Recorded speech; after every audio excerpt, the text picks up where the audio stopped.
അങ്ങനെ കൃത്യമായ ഒരു കണക്ക് വെച്ചുകൊണ്ട് തന്നെയാണ് ഈ ഒരു പുലികളിയുടെ രീതി, അല്ലെങ്കിൽ അത് ആളുകൾക്ക് മുമ്പിലേക്ക് എത്തുന്നത്. ഇപ്പൊ അടുത്തത് ഈ ഒരു 4 ടീമുകളാണ് നമ്മളിപ്പോ ഈ നിൽക്കുന്ന നടുവിലാന്റെ മുമ്പിലൂടെയുള്ള ഇതിലൂടെ വഴി കടന്നു വരുന്നത്.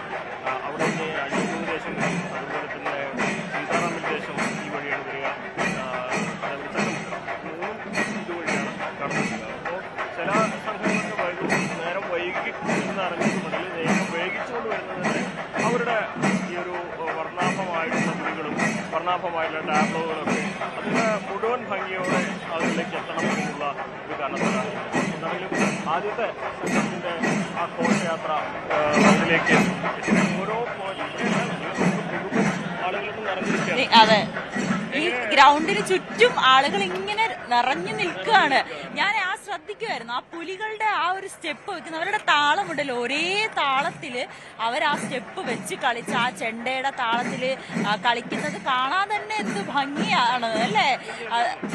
ആ കുഞ്ഞ് പുലിക്കുട്ടികളായിക്കോട്ടെ, അവരൊരു മടുപ്പുമില്ലാതെ ആ ചെണ്ട കൊട്ടുന്നതിന്റെ ആവേശം അവരിലും നമുക്ക് കാണാം. അത് തന്നെയാണ് ഇവിടെ നിൽക്കുന്ന ആളുകളിലേക്കും പടരുന്നതും. അവർക്ക് എല്ലാം ആ ആവേശം അല്ലെങ്കിൽ ആ സന്തോഷം ഇരട്ടിയാക്കുന്നത് ആ കുഞ്ഞു കുട്ടികൾ മുതൽ ഈ രാവിലെ മുതൽ ഇത്രയും ഇത് പെയിന്റ് അടിച്ച് രാവിലെ മുതൽ അവർ നിൽക്കുകയാണ്. ഇരിക്കാൻ പോലും അവർക്ക് പറ്റിയിട്ടില്ല.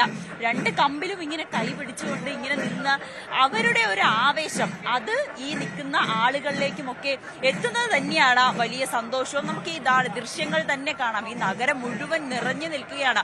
കഠിനമായ വെയിലാണ്, വെയിൽ താരുന്നതേ ഉള്ളൂ. പക്ഷെ അതിനൊന്നും ആളുകൾക്ക് പ്രശ്നമേ അല്ല. ഈ പുലിക്കളി വരുമ്പോൾ, പ്രത്യേകിച്ച് തൃശ്ശൂർക്കാരുടെ ഒരു അഭിമാനമാകുന്ന ഈ പുലിക്കളി അത് വരുമ്പോൾ ആളുകൾക്ക് വെയിലോ മഴയോ ഒന്നും പ്രശ്നമല്ല. അത്ര വെയിലാണ്, നമ്മൾ നിൽക്കുമ്പോൾ തന്നെ അറിയാം അല്ലെ അനുമോദയോ, എന്തു വെയിലാണ്. പക്ഷെ അതൊന്നും ആളുകൾക്ക് പ്രശ്നമല്ല. പുലിക്കളി എന്ന് പറയുന്നത് അവർക്കൊരു ആവേശം തന്നെയാണ്, അവർക്കൊരു സന്തോഷം തന്നെയാണ്. നല്ല കളർഫുള്ളാണ്. കഴിഞ്ഞ പ്രാവശ്യം 6 ടീമേ ഉണ്ടായിരുന്നുള്ളൂ. കാരണം സാമ്പത്തിക പ്രതിസന്ധി മറ്റു പല കാരണങ്ങളാലും അതുപോലെ തന്നെ നമ്മുടെ ചൂരൽമല ദുരന്തമൊക്കെ വലിയ തോതിൽ തന്നെ ഓണാഘോഷത്തെ ബാധിച്ചിരുന്നു. അങ്ങനെ ഒരു പേരിന് മാത്രമാണ് സംഘത്തെ ഇറക്കുകയോ ചെയ്തിരുന്നത്.